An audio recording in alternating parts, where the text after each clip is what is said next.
আমাদের বাংলাদেশ থেকে যারা আসে তাদের পেটটা একটু মোটা থাকে, কারণ আমরা রাতে ভাত খাই, তো এই জন্য সেই পেট মোটাটাকে যদি আমরা কমিয়ে রাখতে পারি তাহলে দেখা যায় অনেক সময় আমরা এটাকে কমিয়ে রাখতে পারি। আপনি যদি সিগারেট খান তাহলে সিগারেট খাওয়াটা ছেড়ে দিতে হবে। যদি আপনি ড্রিঙ্ক করেন খুব বেশি, সেটা ছেড়ে দিতে হবে। এটা একটা লাইফস্টাইল চেঞ্জ। আপনার যে প্রতিদিন যদি আপনি সারাদিন বসে সোফায় বসে টেলিভিশন দেখেন তাহলে আপনার সমস্যাটা হতে পারে খুব বেশি।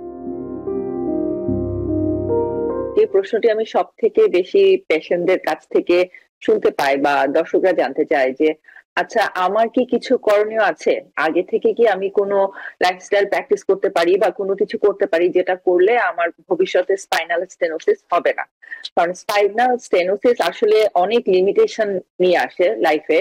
এবং আমরা যখন আগেরবার স্পাইনাল স্টেনোসিস নিয়ে ডিসকাস করলাম, আমাকে অনেকেই রিচ আউট করেছিল, যেখানে এটি একটি খুব বেশি কমনলি আস্কড কোশ্চেন ছিল। তো আপনার কাছে আমি জানতে চাইবো যে এর উত্তরে আপনি কি বলবেন, যে আগে থেকে কি কিছু করণীয় আছে পেশেন্টের জন্য খুব যাতে ভবিষ্যতে তার স্পাইনাল স্টেনোসিসের মতো সিচুয়েশন ফেস করতে না হয়? খুব ভালো প্রশ্ন।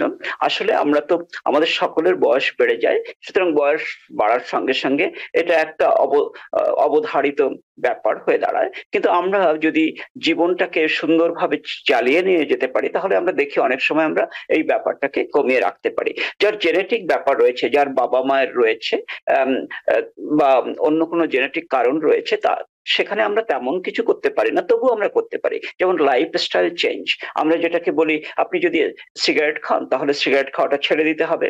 যদি আপনি ড্রিঙ্ক করেন খুব বেশি, সেটা ছেড়ে দিতে হবে। এটা একটা লাইফস্টাইল চেঞ্জ। আপনার যে প্রতিদিন যদি আপনি সারাদিন বসে সোফায় বসে টেলিভিশন দেখেন তাহলে আপনার সমস্যাটা হতে পারে খুব বেশি। তাই প্রতিদিন সকালে এবং বিকালে যদি কিছুটা হাঁটতে পারি এবং হাঁটা চলার মধ্যে থাকতে পারি, তাহলে অবশ্যই এটা উপকার দেবে। যদি আপনার ওভার ওয়েট হয়ে থাকে, বিশেষ করে আমেরিকায় অনেকেই ওভার ওয়েট, আর আমাদের বাংলাদেশ থেকে যারা আসে তাদের পেটটা একটু মোটা থাকে, কারণ আমরা রাতে ভাত খাই, তো এই জন্য সেই পেট মোটাটাকে যদি আমরা কমিয়ে রাখতে পারি তাহলে দেখা যায় অনেক সময় আমরা এটাকে কমিয়ে রাখতে পারি। অন্য যে ব্যাপারগুলো রয়েছে সেটা আমাদের পর্যাপ্ত পরিমাণ মানে ভালো খাবার খাওয়া, সেটা একটা কাজে দিতে পারে। আপনার যদি ডায়াবেটিস থাকে তাহলে হওয়ার সম্ভাবনা অনেক বেড়ে যায়। আপনার যদি হাইপার কোলেস্ট্রলেমিয়া থাকে তাহলে সম্ভাবনাটা বেড়ে যায়। এই এই ব্যাপারগুলোকে আমরা কমিয়ে রাখতে পারি, তাহলে দেখবো যে আমাদের আহ বেশ এই ব্যাপারটা কম থাকবে। অন্যদিকে যেটা এক্সারসাইজ করা, সেটা তো খুব ভালো ব্যাপার। প্রতিদিন এক্সারসাইজ করা, আমি যেটা বললাম, হাঁটা চলা। আর যে আমরা অনেক সময় বলি যে আপনারা মাছ, কাঁটাযুক্ত মাছ খেলে একটু সুবিধা হয়, কারণ আপনার ভাইটামিন ডি তখন বেশি থাকে। এই দেশে ঠান্ডার দেশ, আমরা বাইরে যাই না, আমাদের এই হাড়গুলোকে শক্ত রাখার জন্য আমাদের দরকার হলো ভাইটামিন ডি।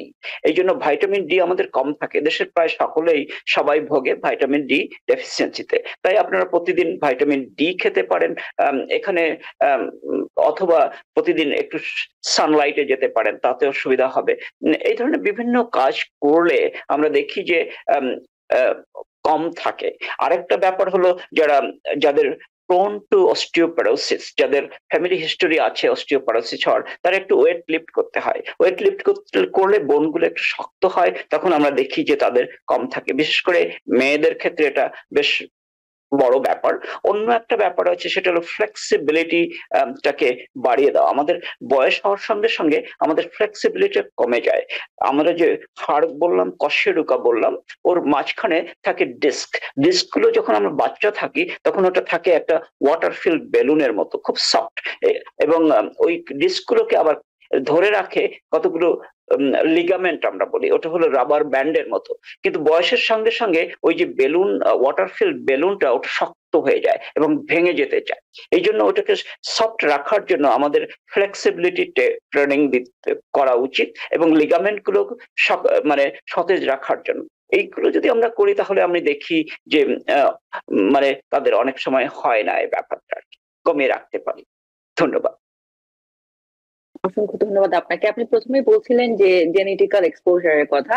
তাহলে যাদের পরিবারে আগে থেকেই স্পাইনাল স্টেনোসিসের হিস্ট্রি আছে, ফ্যামিলি হিস্ট্রি আছে, আপনি বলছেন যে তাদের ক্ষেত্রে এটা এড়াবার কোনো উপায় নেই? তারা এই যে কথাগুলো বললাম এইগুলো করতে পারে, কিন্তু তাদের সম্ভাবনাটা বেশি থাকে। কারণ আমার যে শরীরের রং আমার বাবার কাছ থেকে আমি পেয়েছি, মার কাছ থেকে পেয়েছি, সুতরাং এগুলোকে এড়িয়ে যাওয়া খুব অসম্ভব ব্যাপার হয়ে দাঁড়ায়। আমরা দেখি যার বাবা মায়ের স্পাইনাল স্টেনোসিস রয়েছে বা ব্যাক পেইন রয়েছে, তাদের ছেলে বা মেয়েদের হওয়ার সম্ভাবনা খুব বেশি থাকে। কিন্তু তবুও এই যে লাইফস্টাইল গুলো চেঞ্জ করলে হয়তো এড়িয়ে যাওয়া যায়। নিউ ইয়র্ক থেকে সম্প্রচারিত TVN 24 টেলিভিশন, বিশ্বজুড়ে বাঙালির কণ্ঠস্বর।